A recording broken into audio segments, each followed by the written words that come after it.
Ito na yung karugtong sa na-vlog ko kanina. Pupunta ko ng White Plains. Ito ay pauwi na ako.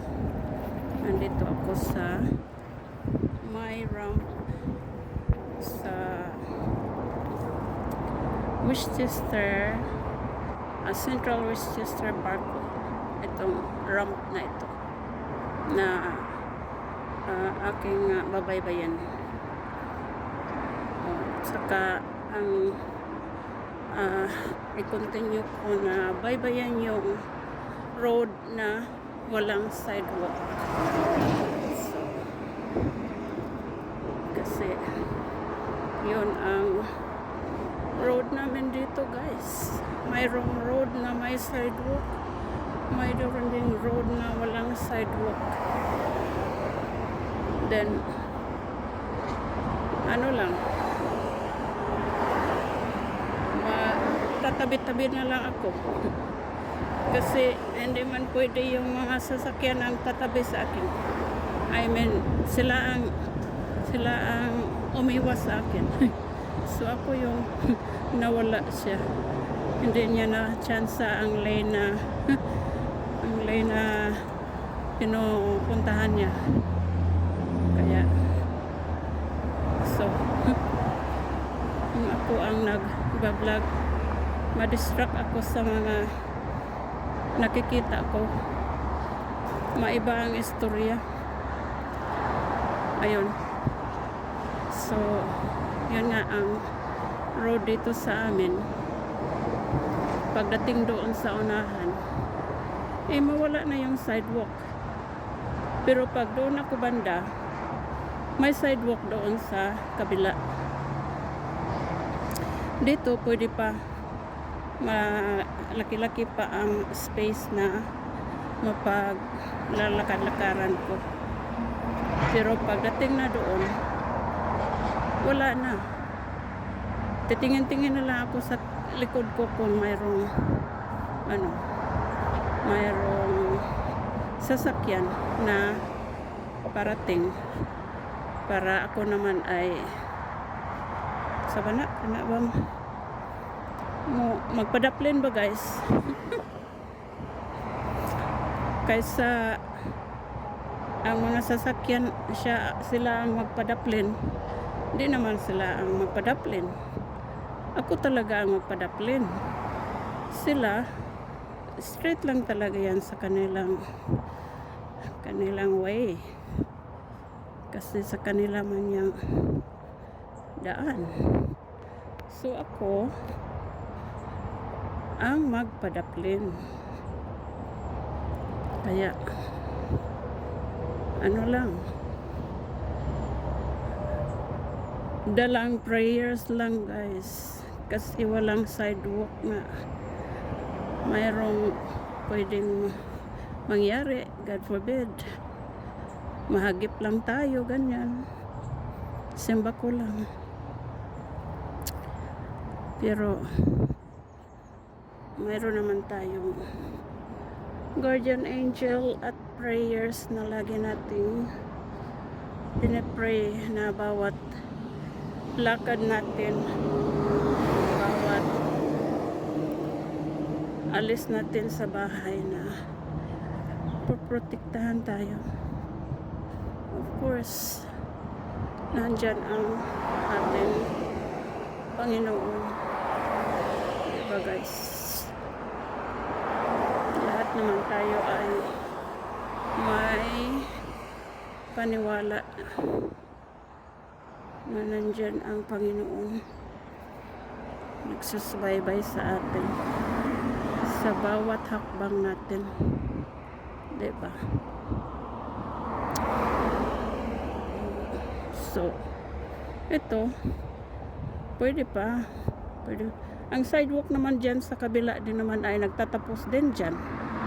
So pagdating na doon sa pagkatapos niyang yung mga cones dyan, wala na rin.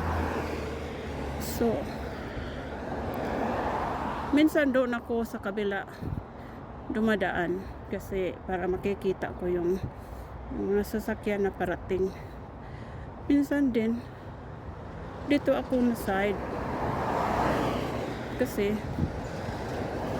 ang bahay ko naman dito naman na side. Pero ano lang yun bang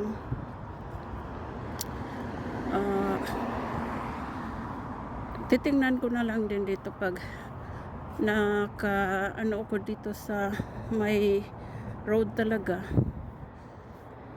Tingnan ko rin naman kung mayroong parating na sasakyan para ako nga ay magpadaplin.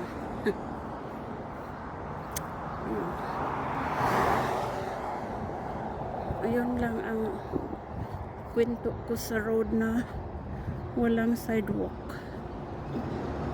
Sa pag panalangin ng ating mahal na Panginoon. Dumadaan din naman ako dito na nakaabot na ako ng 34 years na naglalakad dito sa road na walang sidewalk.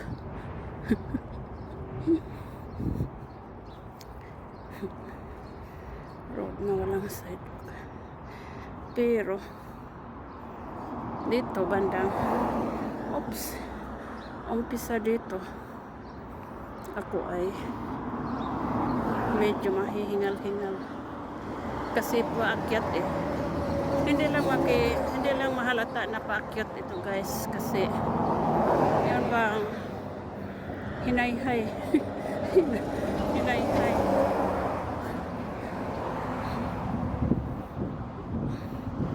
hinayhay kung sa amin pa hinayhay ang pag-akyat. Ayan yung malaking truck, umilag din naman sila ng konti para hindi ako mahagip sa kanilang malaking body sa truck. So, pag ganitong walang kasagbutan, dito ako sa may lupa dito na may sagbot, dito sa may damo, dito sa curb. Ayun sila din ang umiilag, mga mababait na drivers, pero hindi natin maasahan lahat na drivers na sila umiilag sa akin. Minsan dito ako sa may curb ayan,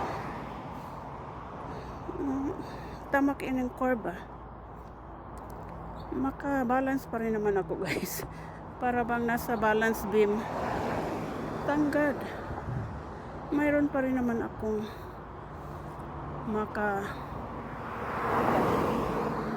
maka-balance pa rin naman hanggang sa sa age ko ng ganito.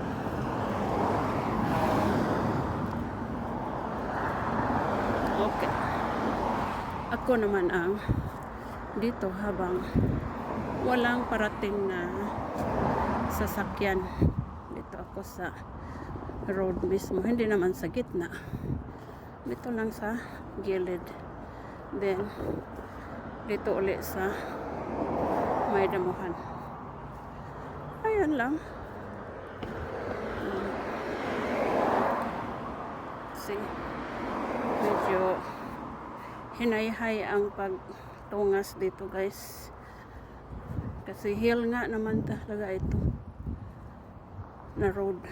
Pagdating doon sa unahan talaga tungas na masyado. Hindi rin naman ang bahay ko hindi rin naman nakarating doon, dito lang naman sa baba. Tingnan ko nga sa likod.